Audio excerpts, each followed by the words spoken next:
دنیا سے تعلق رکھتا ہے، رزق کی وسعت ہونا دنیا سے تعلق رکھتا ہے، صحت کا نصیب ہونا، تقدیر میں لکھا جانا دنیا سے تعلق رکھتا ہے، اور اخروی فوائد انتہائی کثیر ہیں۔ اس رات کی اہمیت یہ بیان کی گئی کہ مغرب کے قریب غسل فرمایا جائے، ساری رات جاگ کر گزاری جائے، استغفار کیا جائے، دعائیں پڑھی جائیں، مخصوص دعائیں ذکر کی گئیں جو آج کی رات ہمیں پڑھنی ہیں۔ پھر چونکہ ماہ رمضان کا وداع ہے، امام علی زین العابدین علیہ السلام سے صحیفہ سجادیہ میں آج کی رات کے حوالے سے دعا بھی موجود ہے جو پڑھی جاتی ہے۔ تو یہ ایسا وقت ہے کہ انسان یہ نہ سوچے کہ بس ماہ رمضان عبادت کا زمانہ گزر گیا، نہیں، عبادت کا زمانہ ہمیں بہت کچھ دے کر گیا ہے، جائزہ اور انعام ہمیں مل گیا ہے۔ اسی کی خوشی منائی جاتی ہے عید الفطر کے دن۔ یہ قدرتی طور پر قلوب میں خوشی ہوتی ہے، اسی لیے کہ ایک انعام ہے جو ہمارے ساتھ ہے، روحانی سفر ہم کر رہے ہیں اور پروردگار عالم نے اس منصب سے ہمیں نوازا ہے۔ تو ایک ایسی رات جو عبادات میں گزرنی چاہیے اور ماہ رمضان کا نتیجہ بن کر ہمارے سامنے یہ رات آ رہی ہے۔ پروردگار عالم ہمیں توفیق عطا فرمائے کہ خوب سے خوب تر عبادت انجام دیں آج کی۔ جزاک اللہ، جزاک اللہ، بہت بہت شکریہ مفتی زاہد اسلم صاحب۔ نبی کریم صلی اللہ علیہ وسلم اور صحابہ کرام اس رات کو کس طرح سے بسر کیا کرتے تھے؟ بسم اللہ الرحمن الرحیم۔ میرے آقا امام الانبیاء نبی پاک علیہ الصلاۃ والسلام اور میرے آقا کے یاروں کا جو انداز تھا، بڑا سادہ انداز، بڑا شکر والا انداز، عبادت والا انداز، اور ان کی پوری رات اللہ کی بارگاہ میں عبادت میں گزر جاتی تھی۔ حضرت ابو درداء سے روایت ہے، یہ سنن کبریٰ بہقی کی حدیث پاک ہے، جلد 3 صفحہ نمبر 319، حدیث نمبر 6080 6581، اور حضرت عبادہ بن صامت بھی اس حدیث کے راوی ہیں۔ یہ بات معجم اوسط جلد 1 صفحہ 57 حدیث نمبر 159 اور کنز العمال کے اندر بھی یہ روایت موجود ہے، جلد 8 صفحہ نمبر 251 حدیث نمبر 24108، اور اسی طرح یہ ابو داود کی حدیث پاک بھی ہے، ابو داود کی حدیث نمبر ہے 1782۔ آقا علیہ الصلاۃ والسلام نے ترغیب دلائی، شوق دلایا، فرمایا کہ پہلے تو اپنا محاسبہ کرنا ہے، اپنے آپ کو دیکھنا ہے کہ ہم نے پورا ماہ سیام کس انداز میں گزارا، اور آگے کا ایک تہیہ کرنا ہے، اللہ سے معاہدہ کرنا ہے، اللہ سے وعدہ کرنا ہے کہ ہم کیسے جائیں گے۔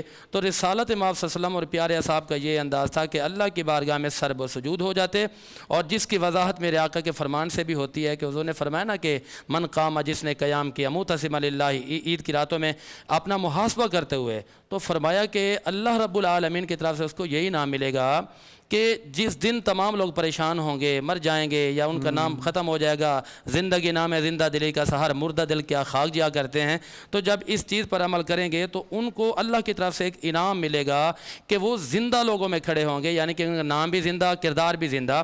اور اسی طرح حضرت معاذ بن جبل کی یہ ایک روایت کردہ حدیث پاک ہے، اس سے بھی وضاحت ہوتی ہے کہ میرے آقا اور صحابہ اکرام کس انداز میں اس رات کو گزارتے تھے۔ میں فضیلت کے باب میں یہ بات عرض کر رہا ہوں کہ ابن عساکر نے تاریخ مدینہ دمشق، اس کے جلد نمبر 43 ہے، صفحہ نمبر 93 ہے، اور اسی طرح الترغیب و ترہیب کتاب کا نام ہے، اس کی جلد 2 صفحہ 98 ہے، اور اسی طرح معجم اوسط کے اندر بھی یہ بات موجود ہے، جامع صغیر جلد 2 صفحہ نمبر 390 پر یہ بات موجود ہے کہ رسالت امام صلی اللہ علیہ وسلم کی روایت ہے۔ آپ کیا فرماتے ہیں؟ آپ نے فرمایا کہ جس نے ان 4 راتوں کو زندہ کیا، 4 راتوں کو زندہ کیا، 4 راتوں کے اندر عید الفطر، عید الاضحیٰ کی یہ راتیں بھی آتی ہیں، یعنی ان راتوں میں عبادت کی، جاگتا رہا، اللہ کو مناتا رہا، تو فرمایا کہ اس بندے کے لیے جنت لازم ہو گئی ہے، وہ بندہ جنت میں داخل ہوگا۔ تو اس رات کو بجائے بازاروں میں لہو و لعب میں گزارنے کے، بجائے شیطانی کاموں میں گزارنے کے، اس طرح گزاریں جس طرح میرے آقا نے اور میرے نبی کے غلاموں نے گزاری ہے، تو یقینی طور پر ہم کامیابی کی طرف جائیں گے۔ ماشاءاللہ ماشاءاللہ ماشاءاللہ، بہترین۔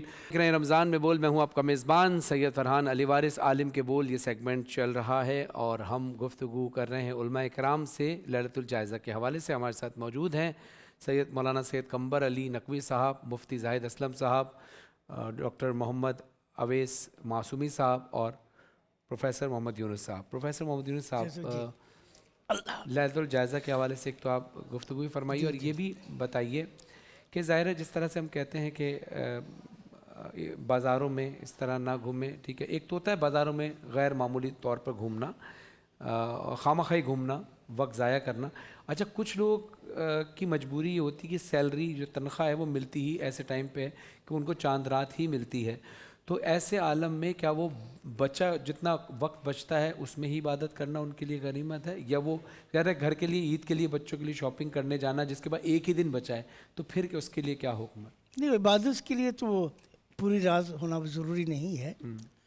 اور باقی یہ رہا کہ اس دن اللہ تعالیٰ اتنے جہنم سے لوگ آزاد کرتے ہیں جتنا سارے رمضان میں آزاد کیے اس ایک رات کو؟ ایک رات میں.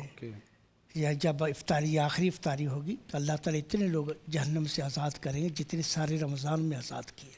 اللہ. یہ یوم العید جو ہے اسلامی تہوار بڑے پاکیزہ ہے، اس میں وہ لغویات نہیں ہے. اس سے پتہ چلتا ہے یہ اسلام اللہ کا دین ہے. سبحان اللہ. اس میں طہارت ہے، پاکیزگی ہے. یوم العید کے لیے رسول اکرم صلی اللہ علیہ وسلم نے فرمایا کہ میدان میں پڑھی جائے اظہار للشوکت الاسلام، تاکہ اسلام کی عظمت کا اظہار کیا جائے. اور آپ نے فرمایا عورتیں بھی میدان عید میں آئیں، حتیٰ کہ وہ مستورات جو اپنے ایام سے ہے وہ بھی آئے یشہد دعا الناس، تاکہ دعا میں شریک ہو جائے. یہ وہ دن ہے جس دن اللہ دعا قبول فرماتے ہیں. جب بندے عیدگاہ میں ہوتے ہیں اللہ تعالیٰ فرماتے ہیں کہ بندوں سے کہتے یہ میرے بندے ہیں جنہوں نے اپنا کام پورا کیا، آج میں ان کو عطا کروں گا. انما یوفی الصابرون اجرہم بغیر حساب. اس لیے عید میں آپ جس راستے سے عیدگاہ میں آئیں گے واپسی دوسرے راستے کریں گے، اور آپ کی زبان پر اللہ کی تکبیر ہوگی، اللہ اکبر اللہ اکبر. جیسے چاند طلوع ہوگا یہ تکبیرات شروع ہو جانی چاہیے تاکہ اللہ کی تکبیر ہو. سمجھے نا؟ تو یہ ایام جو ہے یوم العید جو ہے یہ وہ دن ہے یوم الجائزہ ہے، اللہ کی طرف انعام کا دن ہے. انما یوفی الصابرون اجرہم بغیر حساب. تو یہ ہمیں اس میں غفلت میں نہیں رہنا. ولا تکن من الغافلین. انسان کو اللہ سے غافل نہیں ہونا چاہیے، کیونکہ کسی انسان کو پتہ نہیں ہے کہ کب اس کی اللہ سے ملاقات ہو جائے اور اس کی زندگی کے لمحے کب ختم ہو جائے. اور ہر شخص کو یہ ہونا چاہیے کہ میری موت ایسی حالت میں آئے کہ میں مسلم ہوں. ولا تموتن الا وانتم مسلمون. تمہاری زبانوں پر ہمیشہ اللہ کا ذکر رہے، اللہ کی اطاعت اور فرما برداری میں وقت گزارے. ڈاکٹر اویس معصومی صاحب، اب ہم عید کی طرف آتے ہیں کہ عید کی تیاریوں میں ہمیں کیا چیز سب سے زیادہ ضروری ہے، اس تیاریوں میں کیا کرنا چاہیے؟ ایک تیاری تو ہے کپڑے پہننا، رشتہ داروں سے ملنا، لیکن خاص سب سے اول جو حکم ہمیں دیا گیا. بسم اللہ الرحمن الرحیم. رسول اللہ صلی اللہ علیہ وسلم جب کبھی آپ کو کوئی خوشخبری ملتی تھی تو آپ صلی اللہ علیہ وسلم اللہ کے سامنے سجدہ ریزی کرتے تھے. رمضان المبارک کا مہینہ بہت عظمتوں والا مہینہ تھا. بڑی اس میں عبادت کی گئی، بڑی اس میں قرآن کریم سے محبت، شفقت، اور پھر قرآن کریم کو اہتمام کے ساتھ اس میں سنا گیا، اعتکاف کیا گیا. اس کے بعد اتنی جو توفیق اللہ نے دی تو اس پر ہمیں شکر بجا لانا تھا. تو اس کے لیے رسول اللہ صلی اللہ علیہ وسلم کے حوالے سے یہ حدیث میں موجود ہے، اذا اتاہ امرا فسر بہ. جب نبی صلی اللہ علیہ وسلم کے پاس کوئی خوشخبری آتی، کوئی اچھی بات آتی، کوئی خبر پہنچتی، فسر بہ، تو آپ خوشی مناتے تھے. اور خوشی منانے کا انداز یہ تھا فخر للہ ساجدا، تو آپ اللہ کے سامنے سجدہ ریز ہو جاتے تھے. سبحان اللہ. تو اصل جو ہمیں عید کے دن ہے جو تیاری کرنی ہے وہ نماز کی کرنی ہے. اور وہ نماز اس لیے کہ نماز ہم بطور شکر ادا کریں گے، کیونکہ یہ رسول اللہ صلی اللہ علیہ وسلم نے عید کی نماز بطور شکر ادا فرمائی کہ اللہ تو نے اتنا عظیم مہینہ ہمیں عطا فرمایا جس میں رحمت بھی ہے، مغفرت بھی ہے، بخشش بھی ہے، اور پھر نفل کا ثواب اس میں فرض کا تو نے عطا فرمایا، اور جو فرض ہے اس کا ثواب تو نے 70 فرضوں کے برابر عطا فرمایا، اور پھر جو بخشش و مغفرت کے جام ہر روز لوگوں کو تو نے بخشا، اور پھر آخر میں جتنے پورے مہینے میں بخشش تھے اس کی تعداد کے برابر مزید بخش دیے. تو اس حوالے سے ہمیں تیاری کرنی، شکر کی. اس کی وجہ کیا ہے کہ ایک تو یہ عبادت ہمیں ملی، دوسرا اس لیے بھی ہمیں کرنی ہے کہ اب انعام ملنے والا ہے. کیا بات. اب یہ انعام کیا ہے؟ یہ ایک بہت بڑا جو ہے وہ سیلیبریشن ہے اللہ کے ہاں کہ عید کی نماز میں مسلمان اکٹھے ہوں گے، جمع ہوں گے. تو ایک طرف تو ظاہراً ہم جمع ہو رہے ہوتے ہیں، خطبہ سن رہے ہوتے ہیں، ہم بیٹھے ہوتے ہیں، اور ایک طرف اللہ رب العالمین جل وعلا فرشتوں کے درمیان ہمارا ذکر کر رہا ہوتا ہے، اور فرشتوں سے یہ پوچھتا ہے، بندے جب آ رہے ہوتے ہیں تو اللہ تبارک و تعالیٰ فرشتوں سے یہ معلوم کرتا ہے، بتاؤ کہ یہ جو مزدور اپنی مزدوری مکمل کر لیتا ہے تو اس کو پھر کیا صلہ ملنا چاہیے؟ تو فرشتے اللہ سے کہتے ہیں جی اسے پورا اجر دینا چاہیے. تو اللہ رب العالمین جل وعلا فرشتوں سے یہ فرماتا ہے، میں تم سب کو گواہ کیا کہ کہتا ہوں کہ یہ جتنے لوگ یہاں پر حاضر ہوئے ہیں میں ان سب کی مغفرت کرتا ہوں. سبحان اللہ. تو ہمیں مغفرت کا پروانہ لینے کے لیے جانا ہے، نماز پڑھنا ہے ماشاء اللہ. تو بطور شکر، تاکہ اللہ تبارک و تعالی ہمیں جو ہے مغفرت فرما دے، بخشش فرما دے. جزاک اللہ، جزاک اللہ. جی بسم اللہ. میں ایک چیز بتانا چاہتا ہوں سب اہل ایمان کو کہ نماز عید جو ہے اس سے ہمیں نبی کریم صلی اللہ علیہ وسلم کی اطاعت کی عظمت کا اظہار ہوتا ہے. دیکھیں نماز عید نہ اس میں اذان ہوتی ہے نہ اقامت ہوتی. خطبہ جو ہے وہ 2 رکعت پڑھنے کے بعد ہوتا ہے، جمعے میں پہلے ہوتا ہے. یعنی اس سے پتہ چلتا ہے کہ دین نام ہے اللہ کے رسول کی اطاعت کا. واہ، سبحان اللہ، سبحان اللہ. مولانا قمبر علی نقوی صاحب، ظاہر ہے آپ بھی کل عید کی نماز پڑھائیں گے، مفتی صاحب بھی پڑھائیں گے، آپ تمام علماء کرام اپنے اپنے مساجد میں یہ فریضہ انجام دیں گے اور ہزاروں کی تعداد میں لوگ نماز پڑھائیں گے. اب مجھے بتائیے کہ عید کی تیاریوں میں آپ کیا سمجھتے ہیں کہ کیا تیاریوں میں کیا مقدم ہونا چاہیے سوشل حوالے سے؟ دینی حوالے سے بھی ہم بات کر رہے ہیں اور سوشلی بھی مجھے بتائیے کہ کیا ہونا چاہیے. دینی حوالے سے ابھی ہمارے مفتی صاحب نے بھی ذکر فرمایا. دیکھیں، ایک ہے روحانی تیاری، ایک ہے ظاہری اور گھریلو جسمانی تیاری. روحانی تیاری یہ ہے کہ پہلے ہمیں غسل کرنا ہے، صاف پاکیزہ لباس ہے، نماز ہے، فطرہ دینا ہے، صدقات زکوٰۃ اس کو ادا کرنی ہے. اور ظاہری تیاری یہ ہے کہ لوگوں سے، مومنوں سے گلے ملنا ہے، ایک دوسرے سے معانقہ کرنا ہے، صرف ہاتھ ملا کے گزارا نہیں کرنا، مبارکباد تبریک پیش کرنی ہے، ایک ایسا اسلامی ماحول بنانا جس سے لگے کہ آج مسلمانوں کی کسی خوشی کا دن ہے. اور عزیزوں کے ہاں جانا ہے، ملاقات کرنی ہے، جن کے ہاں جانے کے لیے ہمارے پاس وقت نہیں ہوتا، عید کا دن ہے، اس کے ہاں حاضر ہونا ہے. اس کے علاوہ مرحومین کے ہاں جو ہمارے، میں نے اس روز بھی گزارش کی تھی، جو ٹینکر کے ذریعے سے دنیا سے جا رہے ہیں، یا وہ جن کے گھر میں عید کے دن عید نہیں ہے، غم کا سا سما ہے، ان کے ہاں ضرور جانا ہے، ان کی دلجوئی کرنی ہے، ان سے ملاقات کرنی ہے. اور سب سے بہتر کام یہ ہے کہ ہمیں ماہ رمضان میں جو افعال حسنہ انجام دیے ہیں انہیں فراموش نہیں کرنا.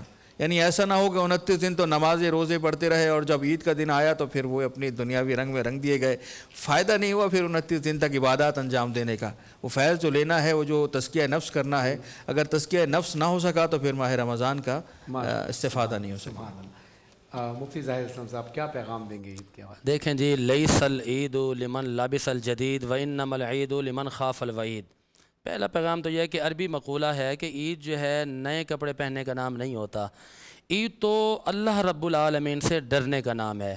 اور حقیقت میں عید ہے ہی ان لوگوں کی جنہوں نے ماہ صیام کے اندر عبادات کی ہیں، روزے رکھے ہیں، تراویحات ادا کی ہیں، اللہ کی عبادت کی ہے، توبہ استغفار کی ہے، ان کے لیے ہے. اچھا، ظاہر ہے کہ پورے مہینے کی انہوں نے عبادت کی، محنت کی، تو اب اللہ کی بارگاہ میں عیدی لینے کے لیے جاتے ہیں عید والے دن. اور عیدی لینے کے لیے جانے کا انداز وہی ہونا چاہیے جو رسالت مآب صلی اللہ علیہ وسلم کا تھا. بخاری کے اندر ابواب العیدین ہے، اس کی جلد 1 ہے، صفحہ 384، حدیث نمبر 943، اور فتح الباری جلد 2 صفحہ 473. رسالت مآب صلی اللہ علیہ وسلم جب جاتے تھے نا تو آپ لوگوں کو دیکھتے، جذبہ خیر سگالی دکھاتے، لوگوں کو سینے سے لگاتے. اچھا، جاتے وقت جس راستے سے آپ جاتے تھے تو واپسی پہ آپ راستہ تبدیل فرمایا کرتے تھے.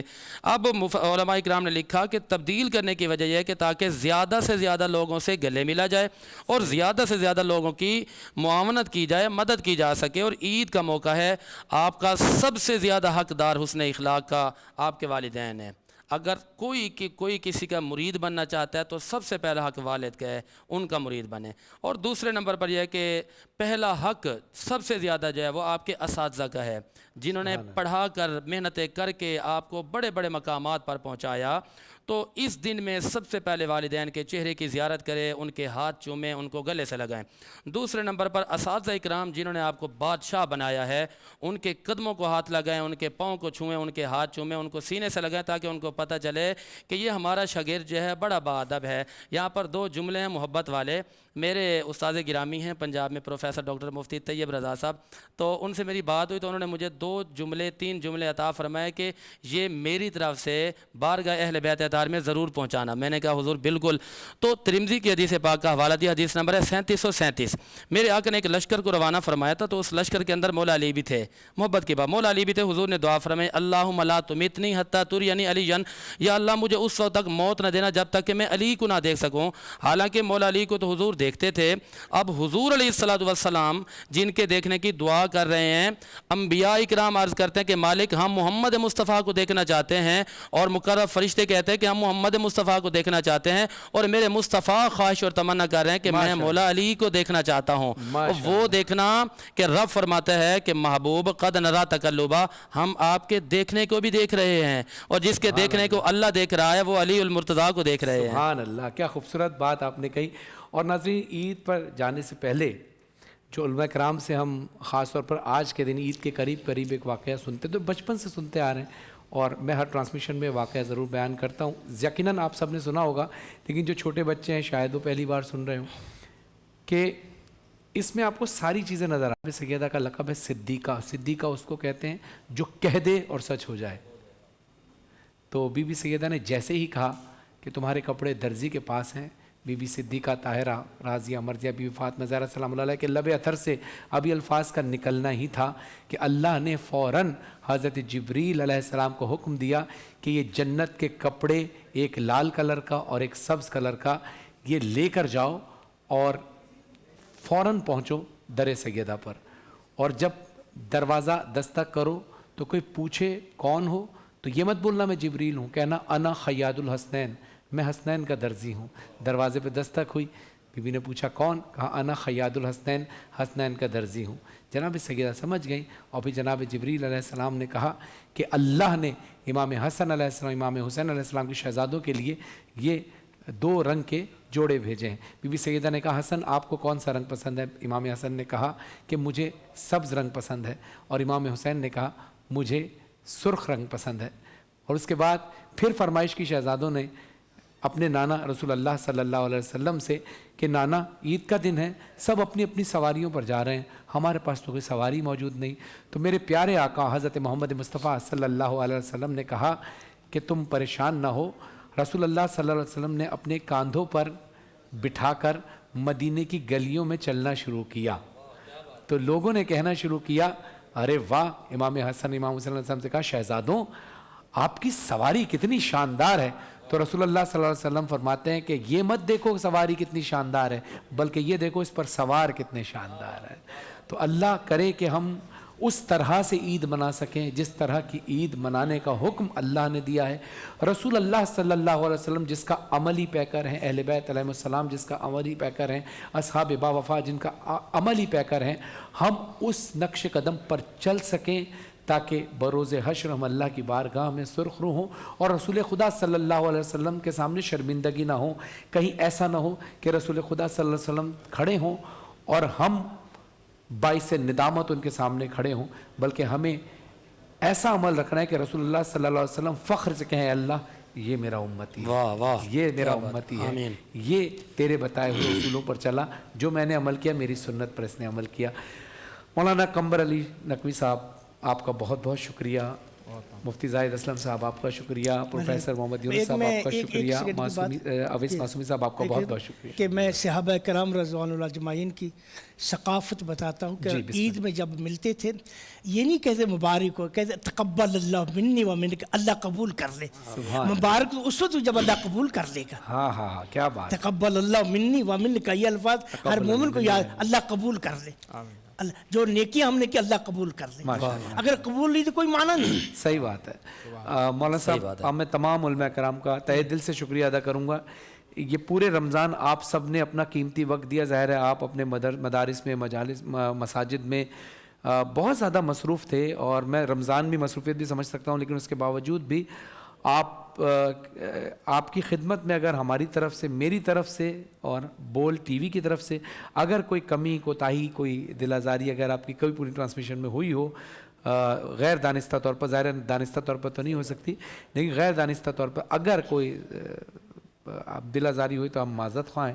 آپ تمام علماء کرام کے شکر گزار ہیں, آپ کے بھی, اور اس کے علاوہ دیگر جتنے علماء کرام ہماری ٹرانسمیشن میں آتے رہیں, جتنے بھی علماء کرام, میں سب کا ذکر کرتا چلوں کہ باری باری نام لینا مناسب نہیں کیونکہ وقت اتنا نہیں ہوگا, لیکن میں جمعیاً تمام علماء کرام کا شکریہ ادا کروں گا, تمام آنے والے گیسٹ کا شکریہ ادا کروں گا, تمام آنے والے ثنا خانوں کا شکریہ ادا کروں گا, اور تمام آنے والے دیگر اپنی تمام ٹیم کا, بولڈ ٹی وی کی تمام مینجمنٹ کا, جتنے قوال صاحب ہمارے ساتھ, قوال صاحبان آئے ہیں, کیونکہ آج علی زمان ذکی تاجی صاحب آج ہمارے درمیان ہیں, لیکن اس کے علاوہ جتنے بھی قوال برادران ہماری ٹرانسمیشن میں تشریف لائے, ان کا, کھلکھلاتے بول کے بچوں کا, روزہ گشائی کے بچوں کا, کچن میں جتنے شیف مائدہ کا, اور ان کے ساتھ جتنے بھی گیسٹ رہے ہیں, آمنہ ملک کا بہت بہت شکریہ, اور اس کے علاوہ دانیال گانجی, کاشف مہدی